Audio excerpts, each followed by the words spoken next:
There's a vacuum. There's a void to be filled, and Kevin Podcast is here to fill that void Oh no. of lack of comedy. Of course, that's what I mean.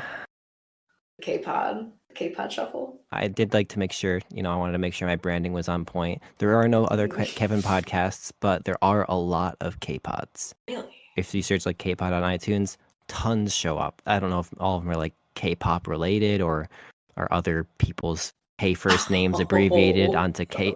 Yeah, so somehow I still managed to snag the RSS feed domain for just/KPod. That was somehow free. So I got that. That's interesting. So we'll see if I get a call for that sometime in the future, asking for that domain. Damn. They should have thought about their branding ahead of time. Like, you can get paid for that. Yeah. But nope, no other Kevin podcasts. They would just offer like the Kevin Hart podcast or whatever. I don't know. That's what I'm up against. Fuck that guy. I actually really don't like him. I don't think he's funny. Think he's gonna try to like bump in on my territory at all? Yes.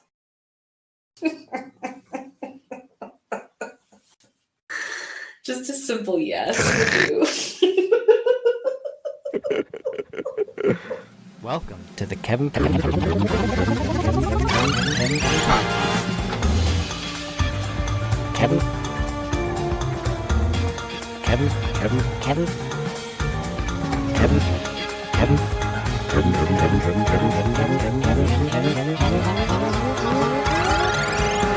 to the Kevin Podcast. Episode 3. Featuring Fred Van Queer and Kevin Angus. Projects with an S. Multiple projects. Yeah, because I know you. You got so much going on, handling ideas left, right, and center. That is correct and true. As far as comedy goes, I literally I don't think about it the way I used to.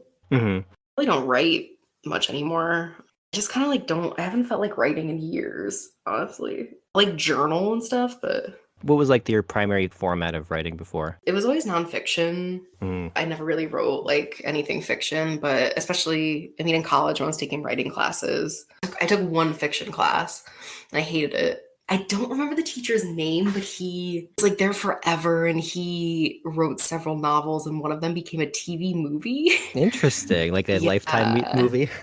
Yeah. But he was well known and it was really interesting. He was a cool guy. But otherwise I always did nonfiction, writing classes. And is that usually what you read too? Like you primarily enjoy reading nonfiction as well? Yeah, it takes a lot for me to get into fiction. Harry Potter is the last fiction book I wrote. I wrote Harry Potter. I think it was the last. You heard it here first, folks. We got V.J.K. Rowling. I've learned that her last name is pronounced Rowling, but I purposely say Rowling just to defy her because she's trash, but just super talented. Ugh, Rowling? Come on. Jeez. Get a second O. I'm telling you. Or 2 L's. Because, don't do the second O one. Just get the second L. Rowling. Rolling.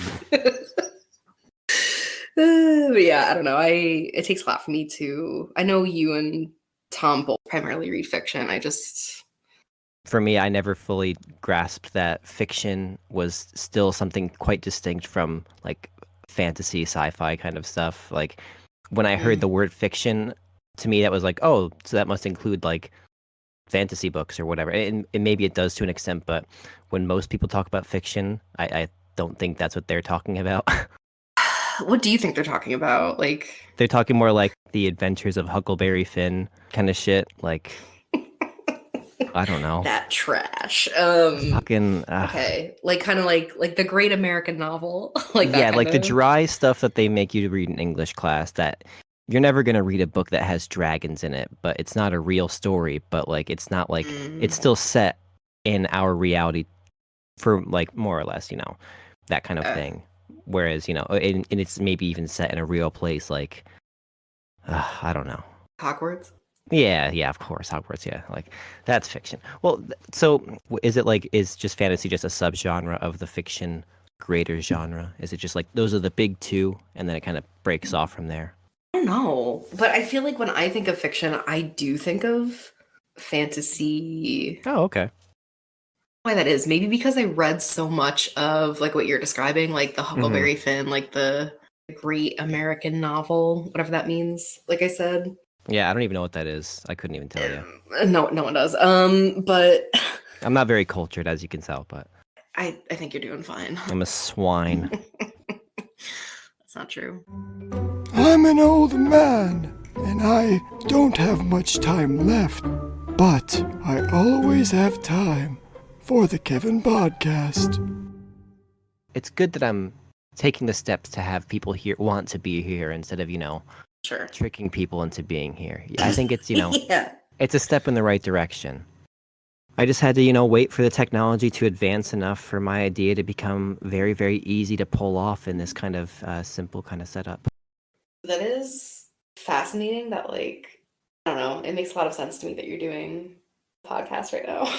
When you first brought it up to me, I was like, where I don't want to say it didn't make sense to me, but I was like, damn, like that's a lot of work to be doing right now. Like, Yeah. I don't know. It makes sense.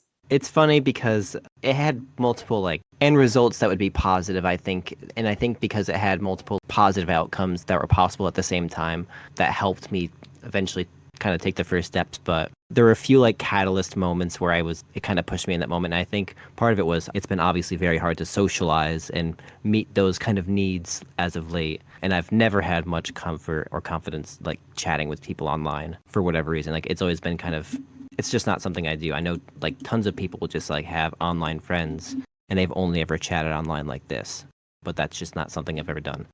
Yeah. Overcoming that barrier would obviously help me satisfy a bit more of my socialization needs, but also I just think it's also fun to just talk with you guys.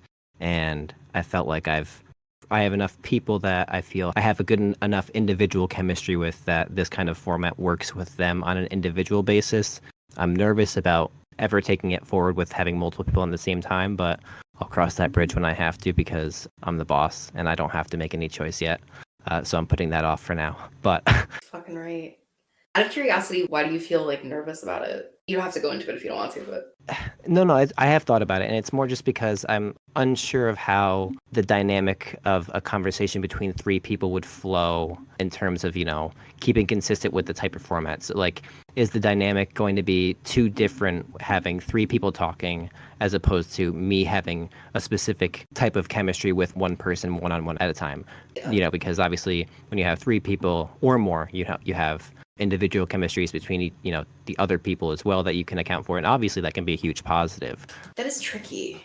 So I'm taking it slow. I'm gonna have each person be featured on their own episode to start with, and then I might have clips mixed after that point, maybe, if it makes sense, have a clip of me with you at one point in the show and one with Tom at a different point, Okay. but only after everyone's been introduced. I want everyone to be have their own standalone established episodes where they're featured, so their voices are known in the future in that sense, and it's not super jarring to have more than one voice at once. But Okay, that makes sense. That's a well thought out. yeah, That's well thought out. I would say I have put quite a bit of thought in this. Yeah, A little bit. quite a bit. It's commendable. Mostly because I don't want to limit the show's ability in any way. Obviously, I want to make sure that, Sure. but I don't want to force a change if I feel like it just has to be that way, or stop a change that ends up being better. So I'll just let it Flow. unfold a little bit, Yeah. So there's two other big kind of drivers. One is kind of half a jokey one, but it's one of those things I joke about that because I joke about it, it digs deeper than I'm often more willing to admit. And it's just that level of confidence to put out something that I deem that I think I could do better on, but I'm not doing anything better. What's so interesting about that is I feel like as writers, I feel like we're kind of saying we as in including me as being a writer because I don't feel like I'm a writer. I feel more like anything, if anything, I'm an editor who hasn't edited anything in a year. Even if you have something that's really great, I feel like maybe it's just the online perception, but it's always I'm shit. I feel like writers always lack Yeah. confidence as a whole, but I guess the majority, at least the ones that I follow, but it's you put out amazing things. But then I think back to college when being an English major and talking to just a few cool people, but mostly just like really obnoxious people that were like very cocky about their own work and their own perception of other people's work. Are all good writers, like self-hating? I don't know.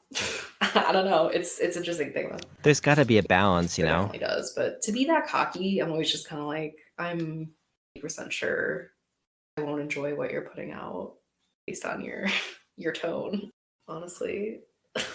Yes. It's terrible. The way I kind of end up often viewing the world in a kind of creative or however you want to look at it way is you have the people at the top who have the drive and they have the talent. So they're at the top. And then you have the people below them who don't quite have the talent, but they have the drive to keep them going anyway. Mm-hmm. And they're actually more often number 2. And 3, more often than not, is the people who have the talent or, you know, but they don't have enough drive to actually get there. So that's often where I place myself. And then, of course, at the bottom, people with no talent, no drive. I've often placed myself in that third category with a hint of cockiness to an extent. You know, I enjoy my own work to an extent. I am often my own biggest fan, right. And I accept that. That's a good thing. In a tongue-in-cheek way, like it's somewhat of a joke, but, you know, I find myself funny because why wouldn't I? Right. Of course. So, you know, but I've often had difficulty following through on things for one thing or another. So that's been bubbling in the back of my brain for a while. That's pretty infuriating. I feel like, I don't know if this is safe to ask. What happened with the movie script? Did you finish it? So I finished the first draft, and what I did with it is I finished it in a sense that you usually write a ton and then trim out the fat in subsequent drafts. But instead, what I did was I did the broad strokes and kind of did more of an outline skeleton of a first draft and left a lot of empty spaces for me to fill in with more detail and more development and, you know, but I got the broad strokes of the ideas out there. So I got all that complete, and then the class ended, and I went to try starting the second draft over the course of like the winter, and I think I got as far as maybe like the first 10 pages in, and I just kind of fell off as far as basically I got to a point where my strategy for my second draft was I would rewrite a scene and then write a brand new scene after that. So and then I would rewrite a scene from the first draft again and then do a brand new scene as well. So that was kind of my intention of how I was going to tackle it.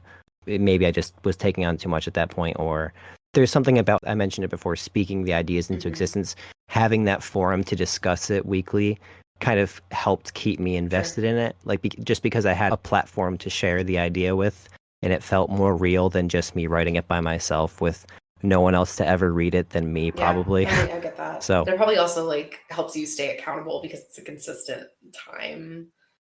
Exactly. Yeah. So I felt that, you know, once that class ended, and of course he offered more, and he offered multiple times, send me your second draft, send me any drafts you have in the future, and I'll still review them and take looks at them. I have not yet sent him anything, although he has followed up and said, hey, have you gotten anything, you know, just checking in. And teacher. Yeah. So I've appreciated that, but I said, no, unfortunately, I have not yet.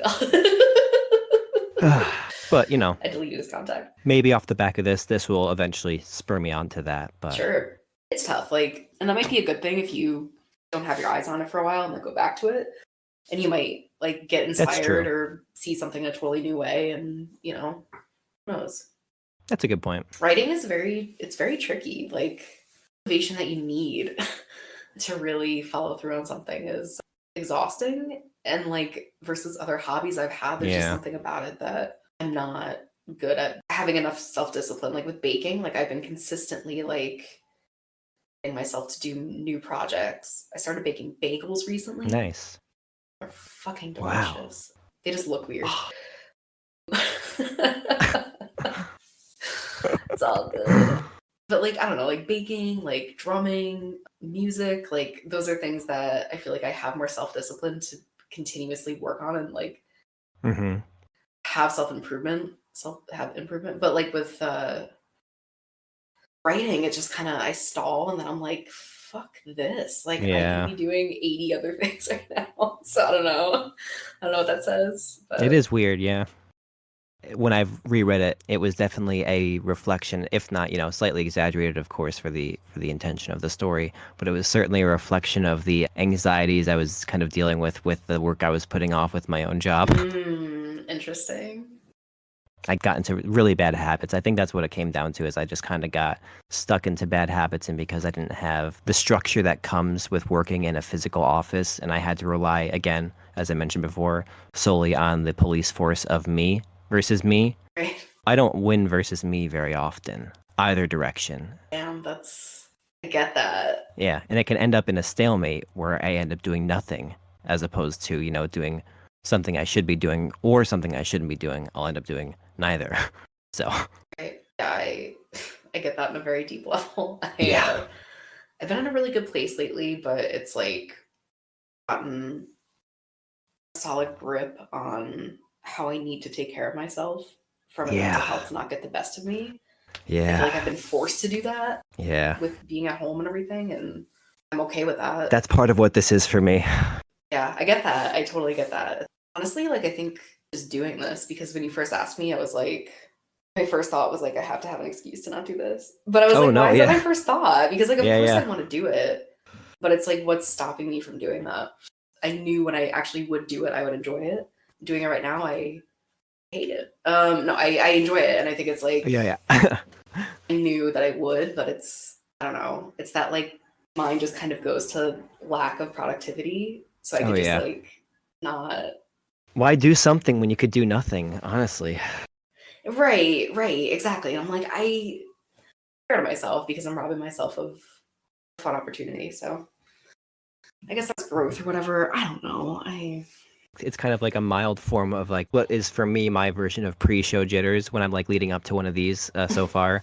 It's like it's milder, so it's not as bad. But like for my pre-show jitters, I usually withdraw and almost like save up and store my extroversion for like the show to kind of explode at once. But so like it's a mild form of that leading up to these shows, but it's kind of just like slight butterflies a little bit, like, oh, I'm nervous. But then I'm like, what are you nervous about? You're just chatting. Like you do this all the time. And then I'm like, all right, I'm over it. So yeah, that's so funny. I had a very similar experience earlier today, and I was like, it was the same thing. I was just like, I'm talking to Kevin. I'm like, yeah, I've picked the people that I knew I could talk to in this kind of setting for a reason. So, oh, and so the very, very last thing, I think one of the last things that was like the final button to finally push me over to do this was when I realized that I'm currently the same age as like the people who started the podcast that I listened to multiple times throughout a year. There's not like a ton of them. Like there's like less than 50 episodes ever that they ever put out, but I listen through them very, very often. And this format is slightly inspired of that. Like at points where it's inspired a little bit. The podcast. It's those British people that I follow on YouTube as well. The Oxcast. Yeah, what the hell was that song? The Slimer Cabaret. Yep, that's part of that. So anyway, really? I've been watching them. I've been watching and Yeah. listening to their shit for years, and their podcast was something I've listened to. It's one of my like kind of like comfort podcasts where like I can just kind of listen through all their episodes, and because there's sadly so few of them, I can kind of get through all of them and just kind of it's for me almost like akin to like white noise. I'll still laugh and I'll actively listen through it throughout it, but it's one of the few things that I will reconsume often, as opposed to like TV shows, which I often only watch once. Interesting. Yeah. Interesting. Wow. It's one of the few things I consume more than once as far as content. That and YouTube videos and series, I'll consume them multiple times. But movies, if it's a movie that's I think is really good or significantly funnier than most, I'll rewatch it. But most TV shows or movies, they're a one-time experience for me. That's so interesting. I do that with most movies. Some movies I can just like watch like or have on in the background. Yeah. TV, like we watch The Golden Girls every single night before bed and fall asleep to it every night. And I've been doing that since at least 15. Like that is just like it's just in my brain always. The whole point of that was they started their podcast / YouTube series at about the same age that I am right now. And I'm like, when I was listening to them and the whole time I've been listening and watching them, their age just seemed so distant and so far away. Yeah. Now that I'm this age too, I can kind of be like, wow. So they were just like, yeah, let's just do it now. And they just did it then. And they'd had like enough, life experience or enough whatever they needed to commit to it and just do it in a way that they felt was professional enough or high enough quality. I appreciate that. I think that's part of why I think this will work now too, is I've always kind of expected the Kevin podcast to be what brings me fame and glory. in the past, Right. but I don't have that expectation now. I'm just doing it for the fun of it. That's all that matters. But So it I feel helps. like that's the Yeah. best kind of content that you can get if it's like Yeah. actually. I definitely unironically believed that as a youth.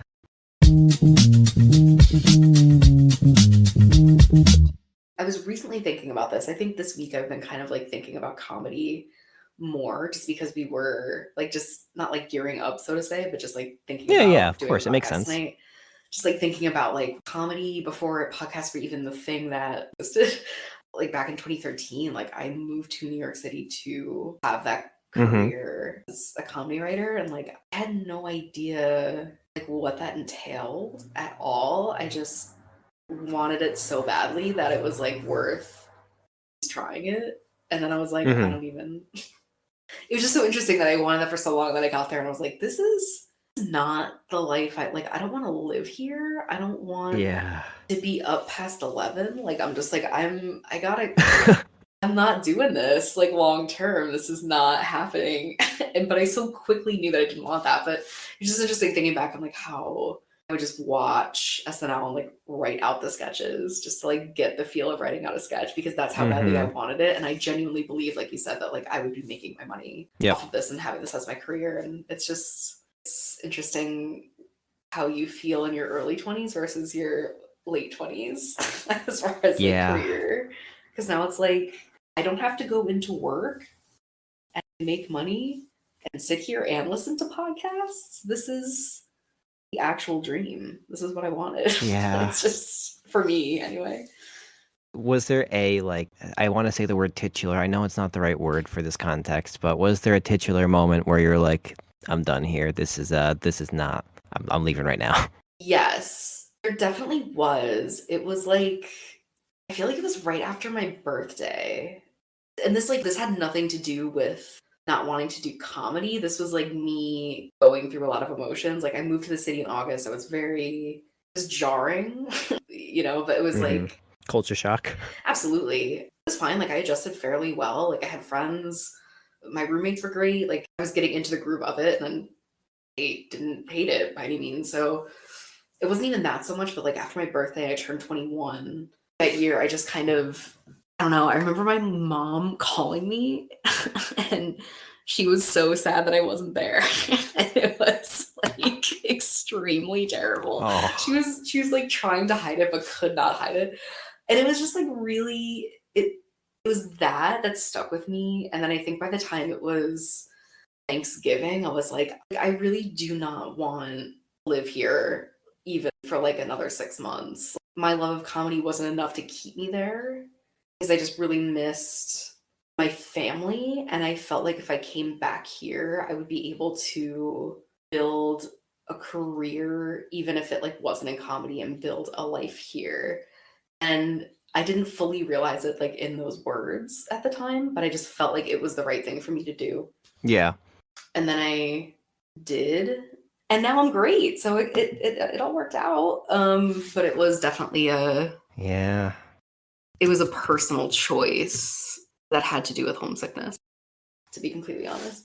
It also, to be fair, it was also Yeah. like going to UCB. I was kind of like, I never took a class there, but I would go to shows, and I was just kind of like, it just all seemed exhausting to me. And it's interesting, like in retrospect, like how UCB in particular, I guess most comedy clubs, like Second City too, but is just so like Mm-hmm. not interested in often giving women opportunities, let alone like any Black people, period. Oh yeah. I'd say that they seem to be making a little bit more effort, or at least that when I was there, they seemed to be trying to be moving in that direction, but Yeah, it was probably sure. well more than overdue at that point. I'm not cutting them any slack for what they were lacking back then either, because they were more than out of date at that Right. point as well, I'm And sure. that was the thing. It was like, why? Like, I remember, so I just read Abby Jacobson's book from Broad City. She wrote a book that there's a part where she's talking about Abby and Alana met at UCB and they like could not get on the main stage for UCB, like no matter what they did, including Really? working with other guys. Like they just like they couldn't get a show on like on Damn. the main stage at like I don't want to say prime time, but you know what I mean? Like the big Wednesday shows like Ask Cat, like Absolutely, yeah. and they were like, fuck it, we're just gonna do our own thing. So they left UCB and they filmed the YouTube series Broad City, and then Amy Poehler was in their finale, and then getting the show with Amy Poehler as a producer, but not because of UCB. Like it was obviously like, yes, they're UCB out like alums. Damn. Alums. Alum. Yes. But it wasn't like UCB was like, here's the representation that you should have. Like it was not like they did not get what they deserved at UCB. And when I read that, I was like, wow, that Damn. could have been me. Like, yes, it worked out for them, but like, who the hell knows like what I would have had to go through. No, for sure. We only see that end result and we kind of get a hint of what the beginning was like, but there's all the days and hours in between that they had to still live and, you know, had to scrape by probably in New York City in some capacity. And yeah, exactly. They don't tell you that stuff. It was kind of an interesting full circle moment. Thank you for listening to the Kevin Podcast. Does Kevin Hart have his own podcast? Was that what you meant earlier? Or is it just like Kevin Hart fans that are like, let's talk about Kevin Hart? I didn't actually look at what it was. Let me just take it. I Heart Kevin, but it's HART. Because I just like looked. Yeah, because I just looked Kevin Podcast. Inside Jokes with Kevin Hart. Jerry signed. He just started it on January 15th. He's competing with you. What? Wait, the first. What? Wait. What? The first episode of Inside Jokes with Kevin Hart was on January 27th. Are you kidding me? When was the first episode of your show?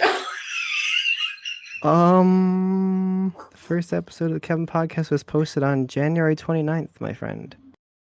Dude, he said, get this Kevin Angus guy off of my fucking cast turf. What the fuck? That's hilarious. How is this possible? He is the enemy. I knew it. Oh. Crazy. Can't fucking believe this shit.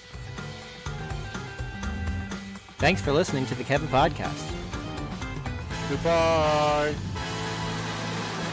See you.